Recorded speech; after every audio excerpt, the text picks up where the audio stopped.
you may end up going to seeing your doctor, your EKG is normal and everything seems fine, and then all of a sudden you die of a heart attack. And we call that a silent heart attack, which eventually causes death, and that's usually as a result of cardiac autonomic neuropathy, which is as a result of diabetes.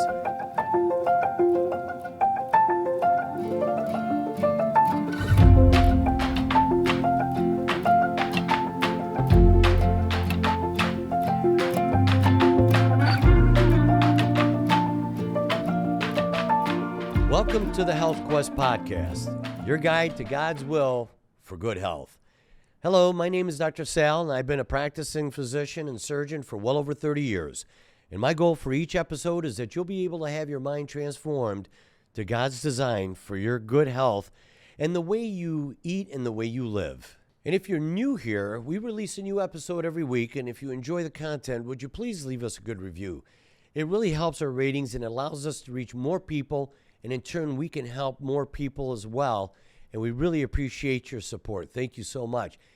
And on today's episode, we're going to be talking about diabetic neuropathy. So let's dive right on into today's Health Quest.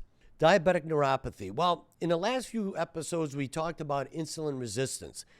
And it begins with excess sugars, such as corn syrup. Now, remember, a lot of sugar, or regular cane sugar, has been substituted with corn syrup, high fructose corn syrup, in the early 90s.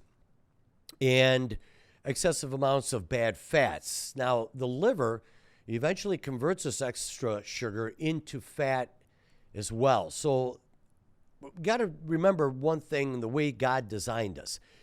God gave us fat cells to protect us from lipotoxicity. And that's where all the extra fat gets stored. Now, you'll remember from the previous podcast that if the fat cells eventually reach a maximum storage capacity, two things can happen to them. Number one, that extra fat will start to spill back into the bloodstream, and that's called lipid spillage. The other thing is that fat cells can expand to the point where it outgrows the blood supply. Now, I don't know why we would even allow ourselves to get that big, but when it does that and it outgrows the blood supply, there's not enough oxygen to sustain that fat cell, and so it breaks down and it goes through what we call necrosis. Okay, it just dies. All of a sudden, the cell membranes rupture. It releases all that fat, and that fat eventually goes back into the bloodstream.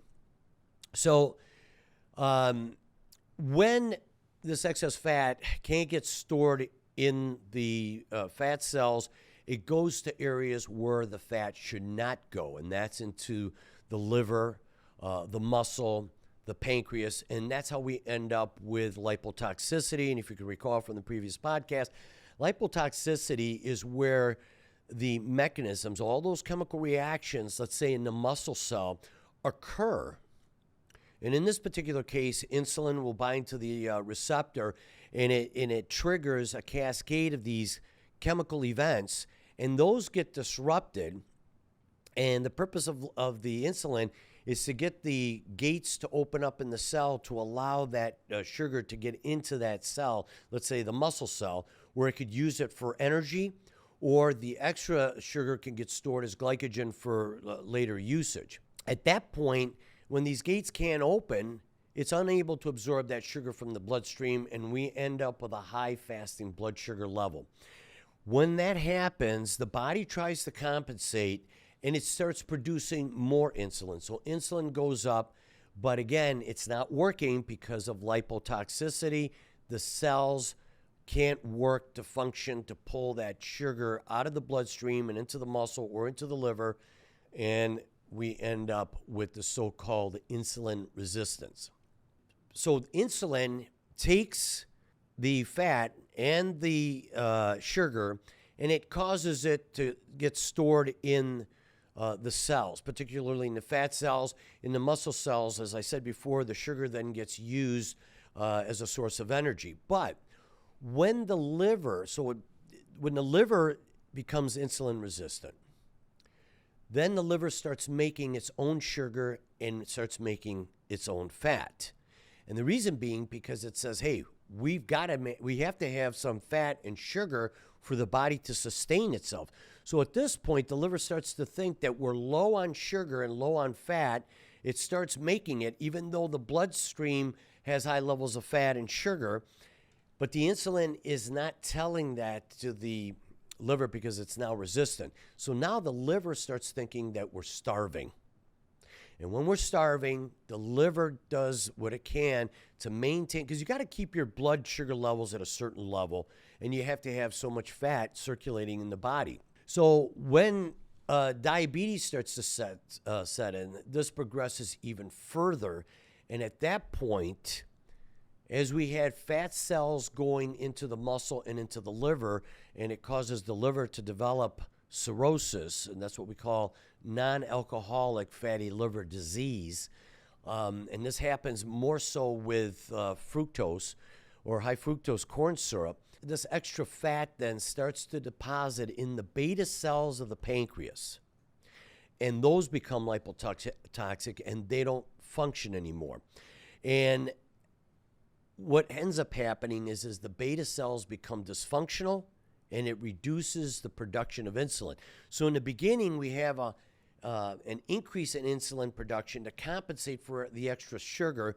Once the cells become resistant, more insulin is produced. But once that fat starts getting deposited in those beta cells, the beta cells can't produce and it can't secrete the insulin, and then the insulin starts to drop. And this is what we see when we have advanced type 2 diabetes. So one of the major complications of diabetes is neuropathy. Now, what is neuropathy? Well, neuropathy causes pain. This is the pain symptoms that patients with severe diabetes end up developing, and it causes this sharp-shooting pain that becomes at times very intolerable. But more so than that, you can experience the pain, but then you start to lose sensation, particularly in the feet. And what ends up happening is that sometimes you'll rest your feet on a chair or something and you can't feel it, and you compress that tissue long enough that over time that tissue starts to break down and necrosis. And this is what we call the diabetic ulcers that you see on the bottom of people's feet, because they may be standing on it or applying pressure for so long, but because we've lost the sensation, the blood circulation to that area starts to decline, and then it also affects the blood vessels as well. We're not getting enough oxygen or nutrients to the tissue, and it starts to break down. Patients with these types of neuropathies also have a higher incidence of injuries because they lose that sense of proprioception. In other words, as we're walking, signals are being sent to our brain continuously to let us know where we're at. It gives us a sense of orientation. So if we start to feel like we're slipping, we react to it and we try to protect ourselves from any injury. Well, people with these neuropathies lose that proprioception and they're at much higher risk for injury. What also ends up happening, folks, because it is the nervous system, we start to get a decline in cognitive function. Okay, so our brains start to kind of break down too as well. And then in the end, you may end up going to seeing your doctor, your EKG is normal and everything seems fine, and then all of a sudden you die of a heart attack. And we call that a silent heart attack, which eventually causes death, and that's usually as a result of cardiac autonomic neuropathy, which is as a result of diabetes. So what is the underlying cause of these neuropathies or the etiology? Well, as you could see in the photo here, we start to see that we get this high level of blood sugar, and you could see that there are 5 pathways, and the causes are usually either metabolic insult. There's a neurovascular component to this, that we get more blood circulation to the blood vessel or to the nerves, and eventually those nerves start to break down. There is immune damage. Again, there's that inflammation coming back to haunt us again. Okay, we're always, especially once we start getting overweight and we're eating the wrong foods, we're always in that low-grade chronic inflammatory state, and those inflammatory cells eventually start causing damage to the tissue. And then as the tissue starts to break down, you got to remember that nerve tissue creates these growth factors. And that's usually to help it to repair itself under significant injury. But then over time, even these growth factors become deficient. So as we can see, we have this diagram here of hyperglycemia, which means high level of blood sugar. And we see these pathways. So let's go through each one of them one at a time. The first one that we have, and now we're going to go to the second photo, is called the polyol pathway. And there's two reactions in this pathway. And what ends up happening is we start to see that glucose gets converted to sorbitol. And it does this through an enzyme. As you recall, enzymes help to catalyze reactions and how they facilitate the reaction. And this is as a result of aldose reductase. Now, here's the problem with this reaction is that it uses this NADH, okay, to provide a hydrogen atom, but then that NADH gets used up a lot in this reaction because we have so much glucose circulating, and we cannot make this antioxidant, which is called glutathione. Glutathione, and for those of you that may have gone to the health food stores and talked to the people there, glutathione is an antioxidant which decreases oxidative stress. In other words, glutathione binds to free oxygen radicals or reactive oxygen species, and it neutralizes them, so it doesn't cause damage. And so what ends up happening is we can't make enough of the glutathione. Over time, all these reactive species then start causing more and more damage, not only to the nervous tissue, but to other tissues as well. That NADH, or NADPH actually, is also needed to make nitric oxide. And nitric oxide is released in the blood vessels to actually cause the blood vessel to dilate. So they're vasodilators. Everybody's big on the beet juice right now because beet juice helps the blood vessels to produce more nitric oxide. It relaxes the blood vessels. It helps dilate them to improve the blood circulation. And it also lowers your blood pressure too as well in a natural fashion. So we get the buildup of this sorbitol, and eventually we start to see that any tissues that don't have the sorbitol dehydrogenase, which starts to take us to the second phase, are areas such as the kidneys, the retina, and the Schwann cells, which are the Schwann cells are these cells that cover the axons or the nerve fibers. So they're like the coat that protects that nerve fiber. So we get a buildup of this sorbitol, which is a sugar alcohol. Oh, and by the way, sorbitol is used as an artificial sweetener that they put in gums or even candies. And so the sugar alcohol starts to accumulate, and what does it do? It starts to glycate nitrogens. Now, nitrogens, as you know, is an atom, okay, nitrogen. And when it's a part of a molecule, it makes it a protein, okay? So nitrogens, if you see a nitrogen on a molecule, you pretty much can determine that it's a protein like an amino acid. Well, it glycates it. In other words, it adds this sugar moiety to this protein. And one of the proteins that I'm referring to in this case is collagen. And collagen lines the outside part of the blood vessels.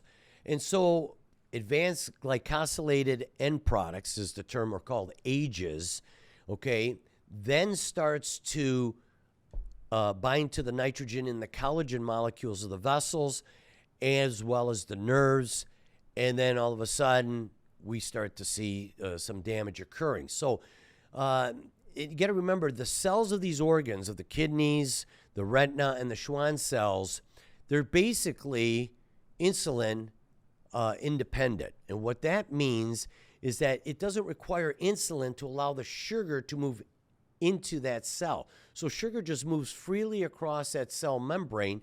What ends up happening is that it doesn't work when the blood sugar levels are normal. But once the blood sugar starts getting elevated, it starts to activate it. It starts turning in, it starts creating an exorbitant amount of the sorbitol.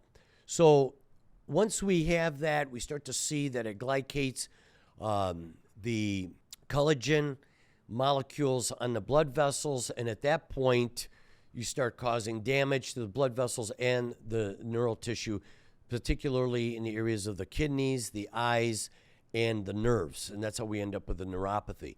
The second reaction, as I said, the sorbitol then gets converted into fructose, as you could see in the diagram. Now, fructose is 10 times better substrate of becoming glycated. And so now this leads us, now we can go back to the original hyperglycemia diagram, and we see the next one is glycated products, or the advanced glycated end products. And so what we start to see is this is when sugar binds to protein products, and it does it without the use of an enzyme. And if anything, it uses iron and copper to help that reaction proceed.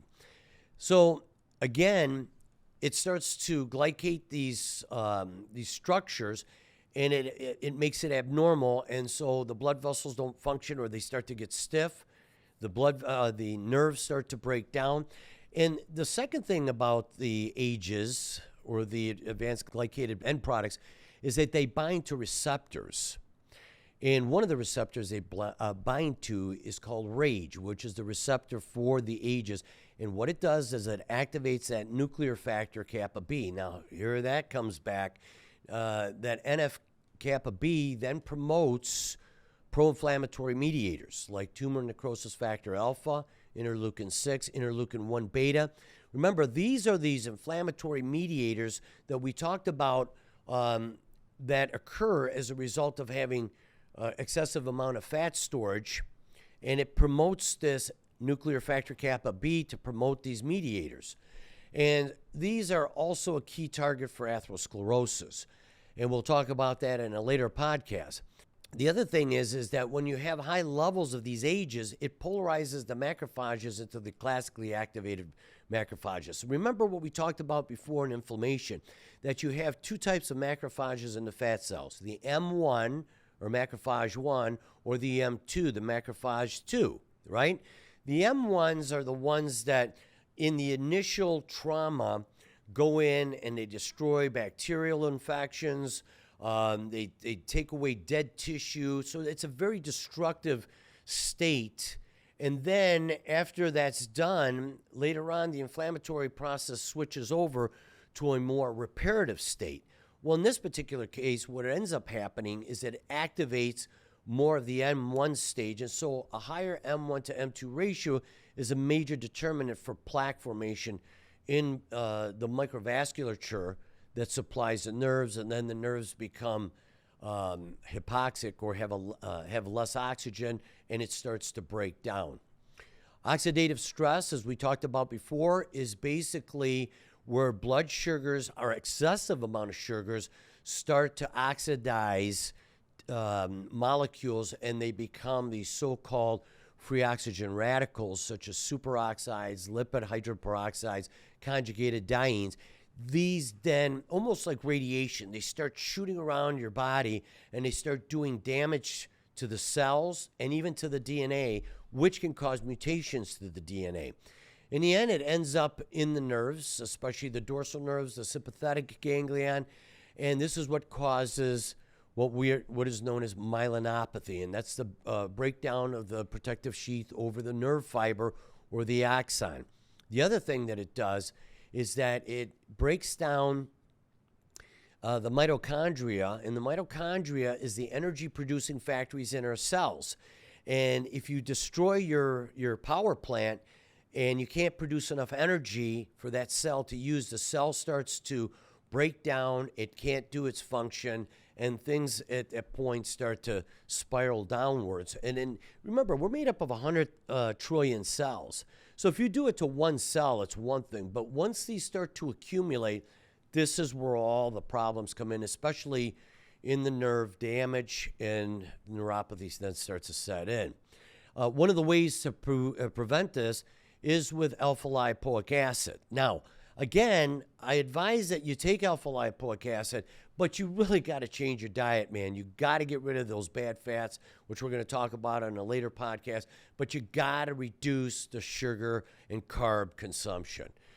Okay, now the fourth thing in the diagram that we show, it says DAG, diacylglyceride, and it's a type of fat that can build up. Now, in the nerve tissue, if it decreases, then it decreases this enzyme, which allows for sodium and potassium to flux in and out of the cell, which helps with the nerve conduction. And if the nerve conduction now starts to slow down, then signals aren't being sent to the brain appropriately, and they could be, or inappropriately, and you start to experience pain or you lose sensation. In the vascular tissue now, if you have an increase of this DAG, which is the fat, it increases the so-called protein kinase, and that also in the vascular tissue decreases the sodium-potassium pump, and that's where you start getting problems as far as helping the blood vessel to build the protein scaffold that it needs to maintain its integrity. And so as a result, it starts to break down. You start getting this fat and sugar interaction in the cell walls of the vascular system, or the small, tiny microvasculature, and that's when you start to have complications. The last one on the list is the essential fatty acid impairment. Diabetics, or people with high levels of blood sugar, have an impaired conversion of linoleic acid to gamma-linoleic acid, and this is just one of the essential fatty acids. And it's the GLA, let's call it the gamma-linoleic acid, is GLA, is important for nerve structure and function. And it's required for normal neuronal membranes, which is the membranes of the cells, and it's required for normal regulation of the nerve conduction. So that means the sending of the proper signals down the nerve fiber. Now, some of the best treatments for that is really primrose oil that you could buy at the health food store. Now, they have other oils like borage, black currant, and fungal oil that actually have higher levels of gamma-linoleic acid, or GLA, but somehow they don't work as well, because what they've determined is there's something inside that oil that counteracts the effects of the GLA, and they don't know what that is. So primrose oil is also a benefit. So alpha-lipoic acid, primrose oil, these help to counteract the detrimental effects. But the bottom line is you got to cut those sugars, and you got to cut out those bad fats. And we're going to go over that in one of our podcasts yet to come. So I want to thank you so much for joining us on our show today. If you enjoyed this episode, please be sure to leave us a good review and visit our website and social media accounts to connect with us even more. And if you'd like to see any of the sources for this research in the episode, it'll be available in the show notes in the description. Until next time, I'm Dr. Sal. Have a great day, and God bless.